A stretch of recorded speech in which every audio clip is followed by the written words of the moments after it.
Hey guys, I've got a wireless car charger here by Powr. Let's take a look at what it comes with. So we've got some installation instructions. Next we've got the air vent mount, which takes some effort to extend the clip, but that means it's going to be mega secure. I'm definitely going to use this because I prefer mounting to my car's air vent, but there's also the dash mount if that's your preference, which comes with an extendable arm. To power the charger there's a micro USB cable and of course a cigarette adapter. I like the touch of orange there, not that you'll actually see it when plugged in. And finally the wireless car charger itself, which works with all QI enabled devices. Let's get it connected.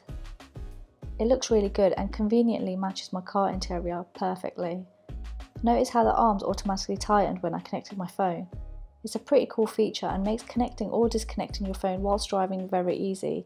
There's no cables to mess around with. As for its charging capability, it works very well.